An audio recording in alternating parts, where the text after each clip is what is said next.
Okay, good afternoon, everyone. I'm delighted to welcome the two-time major winner and the Olympic champion, Lydia Ko, to the interview room. First of all, Lydia, how does it feel to be back playing in a major championship at St Andrews after your first appearance in 2013 here? Yeah, pretty unbelievable in the sense that it's been that long since, I came here. I think St Andrews was the second British Open I'd played at the time. But yeah, excited to come back to a golf course that I played before. I must say I don't have like a lot of memory. I think I was just trying to survive the wind and the conditions at the time. But yeah, it's great to be here, and obviously this is the home of golf, so it's kind of like a bucket list place for a lot of people, and yeah, I'm excited for this week to get going from tomorrow. Okay. And also after your win in Paris, sort of riding a high at the moment, you looking forward to contending this week and putting yourself in a place to challenge for the championship? Yeah, I was saying that I haven't played like particularly well on links golf in my 11 or so appearances that I've played, but there's always a time for a change, and it would be great to have one of my best finishes here. Now I've gotten to love links golf more over the years. I think before I was so frustrated that it was windy and rainy and all of the things combined, and the conditions could play a big factor in how our rounds are played. But I think I've slowly gotten to love it more, and I love how that you have to be so creative when you play links golf. Numbers are sometimes very irrelevant, so yeah, it's fun. I know Dundonald is a very different type of golf course to here, but to kind of get in the rhythm of playing links golf, I really enjoyed that, and I think that's good. Always a good preparation coming into the Open for us. Great stuff. We'll take questions from the floor. If you raise your hand, we'll get a mic to you. Beth in the front row.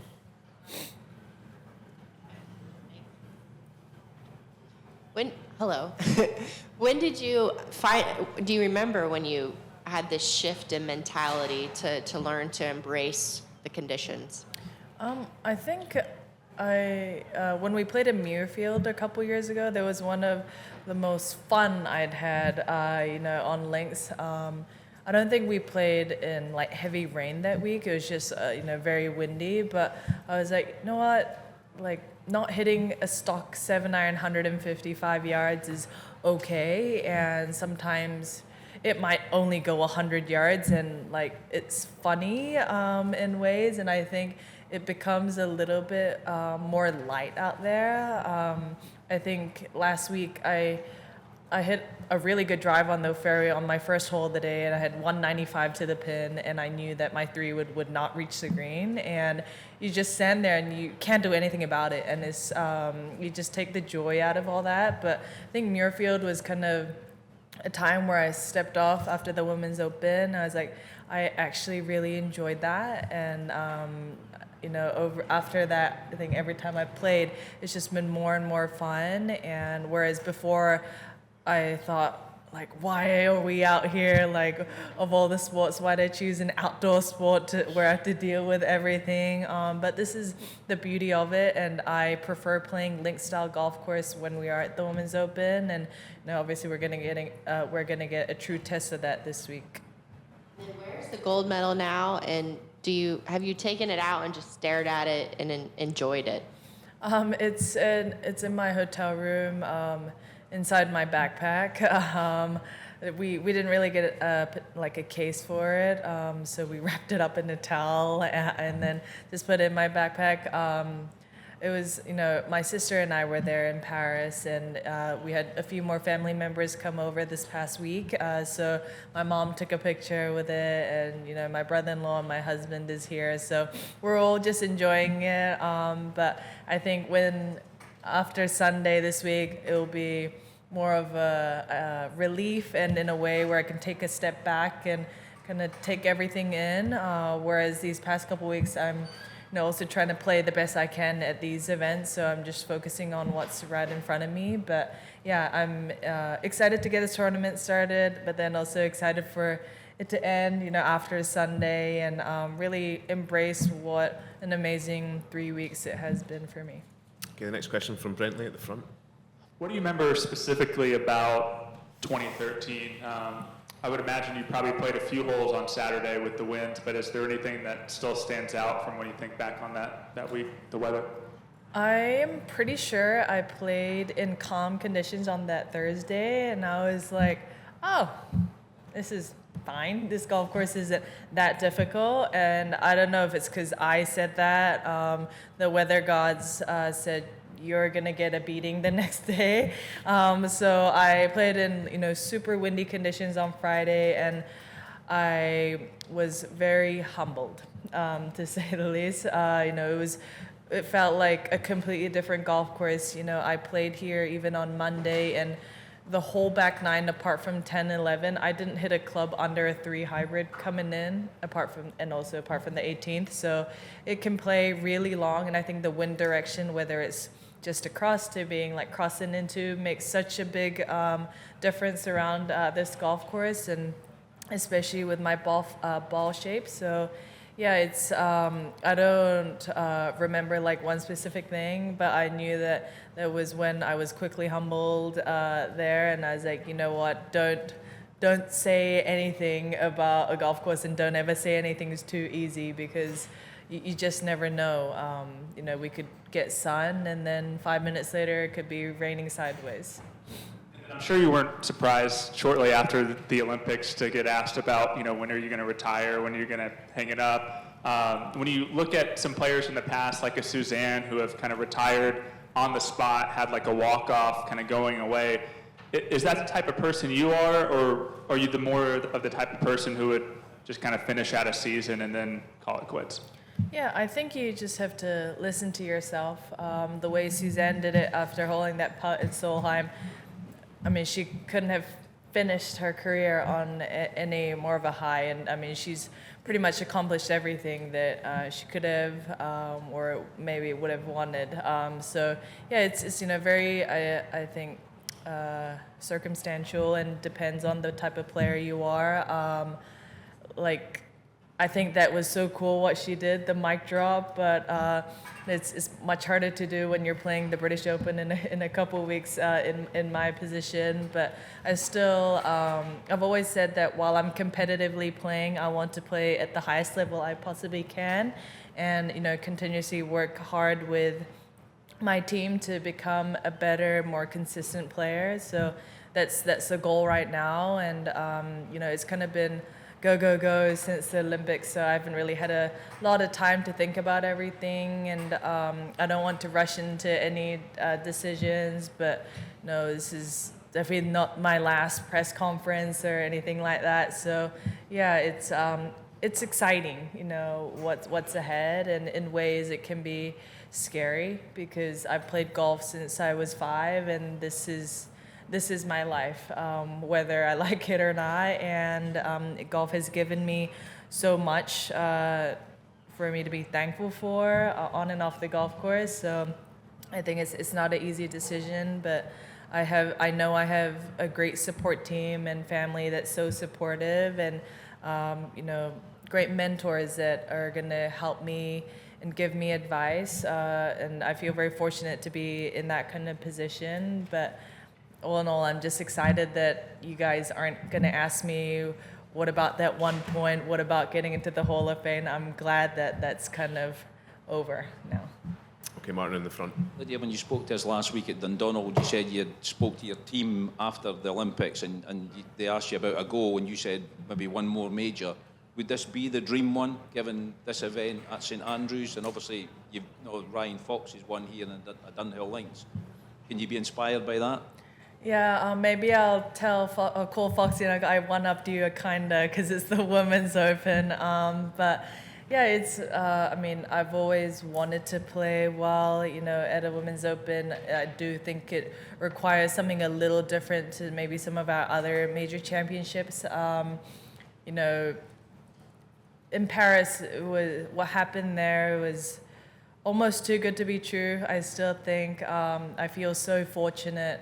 And, people say, oh, it's because you've worked hard, but I mean, I don't know a single player out there that's not working hard. That's, they're still practicing when it's raining and, or if it's like 110 degrees outside. So everybody works hard, and I just feel very fortunate that I've been given these opportunities and having these unbelievable highlights in my career. But, if that fairy tale happens again here, I mean, I've got to find a way to give back because I just feel like I've been receiving so much, and even a lot of overwhelming support after everything that's kind of happened.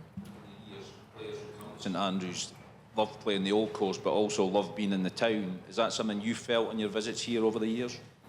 When I came here in 2013, I remember I went and visited like the castle and did probably all those touristy things. I have family with me this week, so we've been kind of checking off all the restaurants with like the high reviews around here. You've got to have fish and chips here, so I've had that as well. But yeah, a lot of things off the golf course revolve around food for me, which is one of the things that gets me most excited about. I'm excited when we have good food in player dining or just like a lot of good options, and there's quite a few around here. So yeah, enjoying the little perks of it. And like, I don't know when St. Andrews is hosting the Women's Open again. But it could potentially be the last time I'm in this town that I want to enjoy the little things. Okay, Chris, on the right-hand side. Just adding to that, Lydia, you also said earlier that it's a bucket list venue. Is that something that you're able to appreciate while you're out there playing, or is it just sort of a focus on performance? I've never always been like a big golf nerd, or so it's never been like, okay, I want to go to these like top 100 courses, but I know that for some people that are really passionate and love these kind of golf courses, this is a treat. It's held multiple championships, but outside of that, there's just so much history here. So yeah, it's hard to kind of take everything in when you're playing. Just because you're focused on the shot in front of you and trying to execute that shot properly. But I think it's kind of when the week is over, or when you're walking over the Silken Bridge and looking at all the architecture around here, that's when you're like, wow, I'm at a very special place. And this year is more special because I have my family with me and my team with me to kind of enjoy this moment. And I think these, photos that I take or these moments that I kind of capture in my mind are going to be the things that I look back when I'm done with golf and go, wow, how fortunate was I to play 2 Women's British Open at St. Andrews and go to some of the best golf courses in the UK. So you had the team photos on the bridge. That must have been a nice moment for you. It's a must. I think I'm pretty sure when I was like 16 or 17 playing here, I was like, what are all these people, taking their photos? Like, what are they gonna do with it? But now, like, as I've gotten a little older, and I think I'm able to appreciate, it's these kind of things that make it. Like for me, like Paris winning the gold medal was obviously one of the biggest highlights of my career. But outside of that, like just the experience of being able to represent your country, the fans that were, surrounding the tee box on number 1, like the whole build up, those are the things that I kind of take away from. And I know that when you're not in that position anymore, I'm probably gonna miss that. So yeah, I'm just trying to take in all this, and even though it may seem cheesy, I know that I'm gonna feel like, oh, you know what, it's a good thing I did that then. Okay, we'll take the final 3 questions in the room. We'll start with Michael at the back. Hey Lydia, back here. So there's a lot made of the fact that it's been 10 years now since Rory won a major. I'm sure you don't need me to tell you it's been 8.5 years for It's you. another stat. Yes, sorry, I like my stats. But can you articulate just how much of a personal frustration that is for you? And considering all of the incredible things you've done in that time. Are you as surprised as we are that there's no more majors there? Honestly, winning the first one in Evian was a bit of a surprise. I had a little stat there following me too. You know, it was the last opportunity where I could beat Morgan's amazing record of being the youngest major winner. And I was like, well, it's the last one. I'm probably not going to do it here. And I had a great final round and ended up winning, and then won the ANA Inspiration, now the Chevron Championship, the following year. So those were, it was a great period of time. You know, I think as all of us tour players, our goal is to try and peak at the majors, but it's, you know, easier said than done.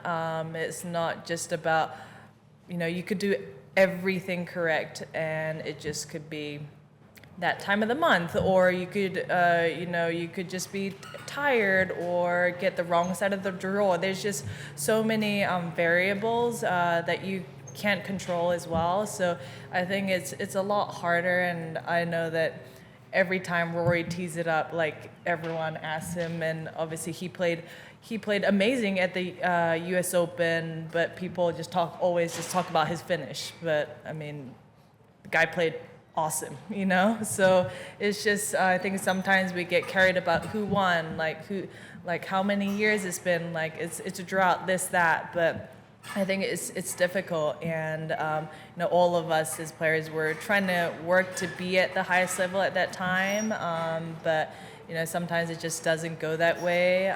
But I'm still, no matter what, I'm so proud to, you know, be a major champion. I know that not all golfer has the opportunity to even say that.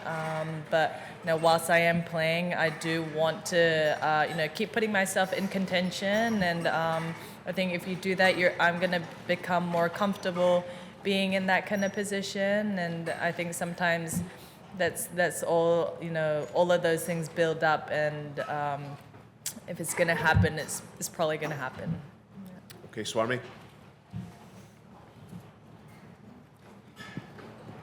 Lydia, you just said you started playing at about 5 years of age, and you achieved just about everything there is to achieve. You know, the youngest world #1, youngest major Olympic medals. Do you think it's now more comfortable for you to play golf with less pressure of achieving more because you've done it all? I think we're all greedy in the sense that no matter if, you know, I think Annika's won 70-something times, and I'm sure she may be feeling like, oh, she could have won 80 times, and I'm like, wow, she's, you know, one of the greatest of all time. But I think while you're still doing this, you still feel like you can get better, and I think it doesn't matter if you're the #1 ranked player in the world like Nelly, or you're the last player in the field this week. Like, we're all continuously working to become a better, more consistent player. Just with golf, that you do have your little ups and downs, little roller coaster rides, but you know, you're trying to minimize those, I guess, the discrepancies. But you know, in ways, I guess it is easier, but we're all, I think we're all competitive, and that's why I think we're playing at this level of sport, and you know, we want to do better no matter like how much or how little you've achieved. Okay, Alex. Lydia, you answered one of the questions earlier, and it triggered a question for you now is, do you have a love-hate relationship with golf? Oh, yeah.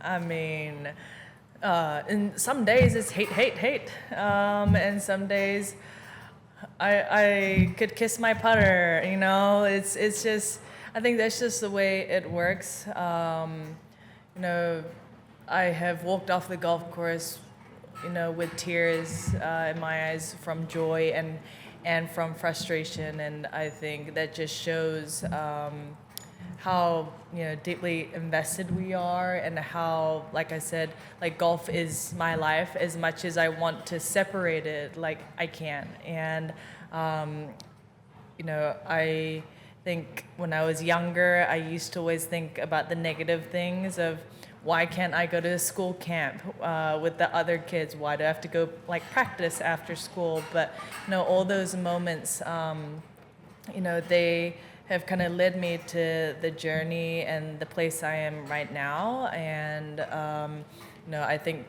like I've had my fair share of like emotional ups and downs, but that's just part of it. And I don't think that's because I'm just playing golf. I think that's with anything, in life. And you're gonna sometimes have the better days and sometimes not have a great day, but that's just life. And I think golf is a very,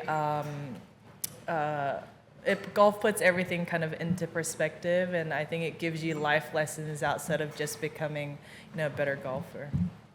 Okay, we'll take one final question just on the far side here. Hi, Lydia. Obviously speaking about your relationship with golf there, there's some people who are surprised that you're even contemplating when you're going to retire over the next few years. But I guess, does that come back to, look at Lexi Thompson retiring at 29? Do we underestimate the psychological toll of competing at 10, 15 years at the very top? Yeah, I think there's just, a lot of factors that go into making, I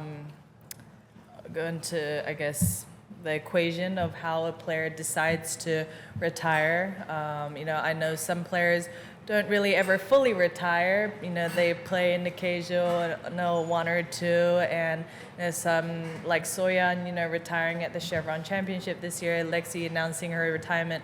I don't think there's a like with golf where it's a little bit more flexible than other sports where if you hit a certain age, you're potentially too old. With golf, as long as we keep putting ourselves in good shape and good health, we have the opportunity to be able to keep playing this sport, which is an amazing thing about golf. But yeah, there are, the physical tolls, but also the psychological parts. And, Lexi has done so much for the game of golf and for our tour. She is at every single Pro-Am party, so it's not just what she does, on the golf course, inspiring these junior girls and the people out here, but she does so much off the golf course as well. And I'm sure that even when she does retire, it's not like she's gonna go MIA and not be seen again. I'm sure she's still gonna be involved in golf in some shape or form, but I think there are just different factors about it. And as as much as we're very grateful to be able to do what we love and compete at a high level, I think there is the other side of things that you have to, consider. And,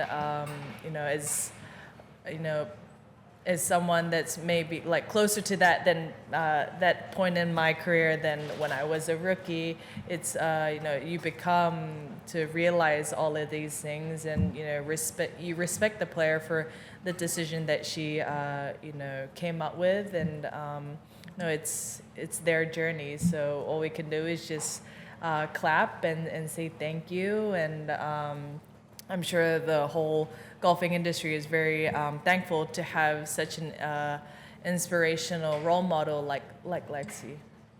Okay, we'll bring things to a close there. Lydia, thank you for your time and very best of luck this week. Thank you.